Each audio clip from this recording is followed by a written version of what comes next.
Capung atau pepatung adalah salah satu serangga tercepat di bumi yang telah mencatat lebih dari 30 mil per jam.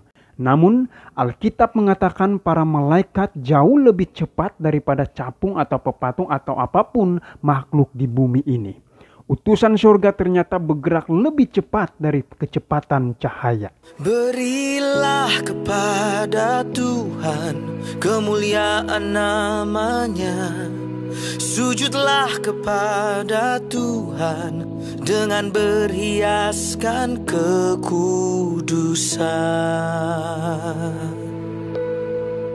Saudara dan saudari, sebagai umat Allah, kita sudah pasti percaya ada malaikat karena Alkitab dengan jelas mengajar bahwa mereka ada. Dari Kejadian sampai Wahyu, kita membaca semua tentang mereka. Setidaknya ada sekitar 250 ayat Alkitab berbicara tentang malaikat. Buku terakhir dari Alkitab saja memiliki 80 referensi. Dengan begitu banyak disebut dalam kitab suci tentang mereka, sudah pasti itu adalah subjek yang patut kita perhatikan. Kata Ibrani malak dan kata Yunani angelos. Kedua kata ini kita mendapatkan kata malaikat yang arti sederhananya adalah utusan. Memang kata itu kadang-kadang digunakan untuk menggambarkan manusia yang dikirim sebagai utusan. Orang sering mengira malaikat sebagai orang biasa. Tapi pembahasan di video ini adalah tentang utusan surgawi yang lebih besar dari makhluk fana.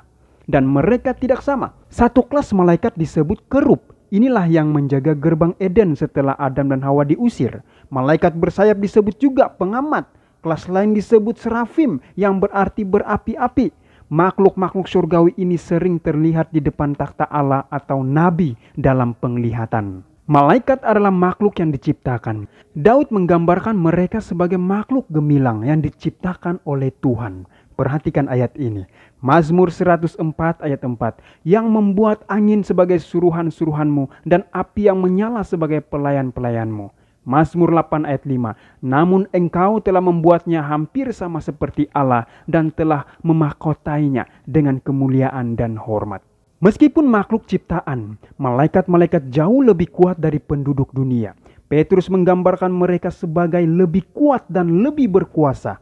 2 Petrus 2 ayat 11. Padahal malaikat-malaikat sendiri yang sekalipun lebih kuat dan lebih berkuasa daripada mereka tidak memakai kata-kata hujat kalau malaikat-malaikat menuntut hukuman atas mereka di hadapan Allah. Satu malaikat saja dapat menghancurkan 185.000 prajurit Asyur dalam satu malam. Lihat di dalam 2 Raja-Raja 19 ayat 35. Juga dalam 1 Tawarik 21 ayat 16. Ketika Daud melakukan dosa dengan menghitung orang Israel, malaikat Tuhan pergi mengelilingi untuk mendatangkan wabah dan membunuh 70.000 orang. Alkitab menjelaskan ketika Daud mengangkat mukanya, maka dilihatnyalah malaikat Tuhan berdiri di antara bumi dan langit dengan di tangannya pedang terhunus yang diacungkan ke atas Yerusalem. Nah, apakah malaikat semua baik? Tidak semua malaikat melakukan perintah Tuhan. Ada malaikat baik dan malaikat jahat. Ini mengingatkan kita pada suatu waktu di mana semua malaikat melayani Tuhan, tapi malaikat tertinggi surga yang bernama Lucifer berbalik melawan Tuhan. Dia menjadi iblis, musuh, dan membujuk sepertiga malaikat lain untuk bergabung dalam pemberontakannya. Alkitab mengatakan perang timbul di surga. Mikail dan malaikat-malaikatnya berperang melawan naga itu. Dan naga itu dibantu oleh malaikat-malaikatnya. Naga melambangkan iblis dan Mikail melambangkan Kristus. Dialah yang berkuasa atas semua malaikat. Suatu hari para malaikat yang jahat ini yang sangat nyata akan dihancurkan. Jadi Tuhan mengizinkan Lucifer dan malaikat-malaikatnya untuk sepenuhnya menunjukkan karakter mereka kepada alam semesta sebelum mereka dihukum dan dimusnahkan. Nah, apa saja kesanggupan malaikat ini? Secara fisik mereka adalah sangat mulia. Saat Yesus bangkit dari kematian, malaikat yang datang dari surga memiliki wajah seperti kilat dan pakaiannya putih seperti salju. Kita melihat itu dalam Matius 28 ayat 3. Para malaikat juga sangat cepat. Makhluk-makhluk hidup terbang ke sana kemari seperti kilat di dalam Yeskiel 1 ayat 14. Kadang-kadang Alkitab mengacu pada malaikat dengan sayap. Ketika Yesaya melihat Tuhan di sorga di atas takhtanya, ia juga melihat malaikat-malaikat. Para serafim berdiri di sebelah atasnya, masing-masing mempunyai 6 sayap. 2 sayap dipakai untuk menutupi muka mereka, 2 sayap dipakai untuk menutupi kaki mereka, dan 2 sayap dipakai untuk melayang-layang. Itu kita melihat di dalam Yesaya 6 ayat 2. Kerup yang dibentuk untuk berada di atas tabut perjanjian di bait suci memiliki sayap yang ditempatkan di atas tabut perjanjian pada bait suci memiliki sayap-sayap. Itu kita boleh lihat di dalam Keluaran 25 ayat 20. Malaikat-malaikat juga memiliki tubuh. Meskipun mereka bukanlah makhluk fana seperti kita, mereka hidup dalam dimensi yang sulit kita pahami. Menariknya, Rasul Paulus mengatakan bahwa daging dan darah tidak mendapat bagian dalam kerajaan Tuhan.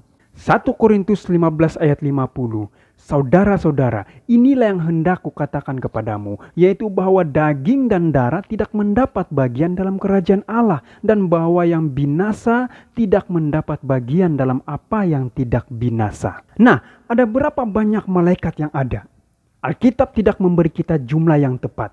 Tapi kita tahu ada begitu banyak. Misalnya ketika Yesus ditangkap di Getsemani, dia berkata kepada murid-muridnya yang penakut. Di dalam Matius 26 ayat 53. Dikatakan, "Atau kau sangka bahwa aku tidak dapat berseru kepada Bapakku supaya ia segera mengirim lebih dari 12 pasukan malaikat membantu aku?" Bahkan Rasul Yohanes dalam penglihatannya di dalam Wahyu 5 ayat 11. "Maka aku melihat dan mendengar suara banyak malaikat sekeliling takhta, makhluk-makhluk dan tua-tua itu, jumlah mereka berlaksa-laksa dan beribu-ribu laksa." Jadi ini menunjukkan angka yang tidak dapat dihitung. Lihat juga ayat ini di dalam Ibrani 12 ayat 22. "Tetapi kamu sudah datang ke Bukit Sion, ke kota Allah yang hidup, Yerusalem surgawi, dan kepada beribu-ribu malaikat, suatu kumpulan yang meriah." Apakah kita boleh menyembah malaikat? Para malaikat sangat bercahaya, kuat, cerdas, cepat, dan mengagumkan. Mereka adalah individu dengan kepribadian mereka sendiri yang unik. Tapi untuk semua kualitas yang menarik dari makhluk-makhluk surgawi, Alkitab mengatakan kita tidak boleh menyembah mereka. Sedangkan malaikat saja kita tidak boleh sembah.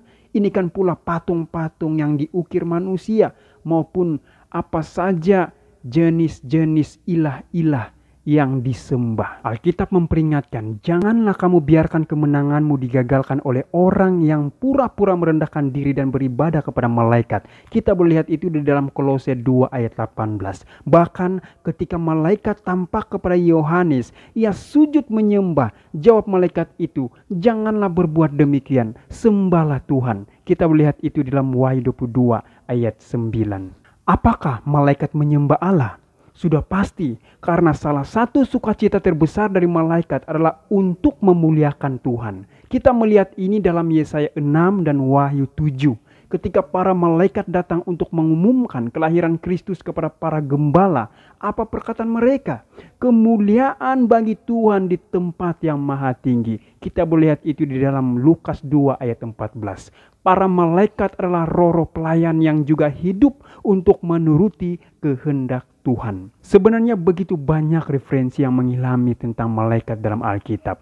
Ini akan menghabiskan waktu berjam-jam tentang semua kisah makhluk-makhluk surgawi di dalam Alkitab yang mengunjungi Hagar, Lot, dan Yakub, yang memberi makan Elia, yang menyelamatkan Daniel di gua singa, yang berbicara dengan Zakaria, yang mengumumkan kabar baik kepada Maria, yang membebaskan Petrus dari penjara, yang memimpin Filipus kepada orang Ethiopia, yang menguatkan Paulus dalam kapal yang tenggelam, dan bahkan menghibur Yesus setelah 40 hari puasa di padang gurun dan di Getsemani. Semua malaikat inilah yang ada dalam Alkitab. Saudara-saudari, kita tidak sendirian di dunia ini. Semua makhluk surgawi mengamati segala sesuatu yang kita lakukan. Mereka tidak hanya melindungi kita, tapi mereka bekerja sama dengan Tuhan dalam menuntun kita kepada kebenaran ketika kita tersesat. Suatu hari nanti kita akan bertemu mereka muka dengan muka di bumi yang baru. Bertemu lagi kita di video berikutnya.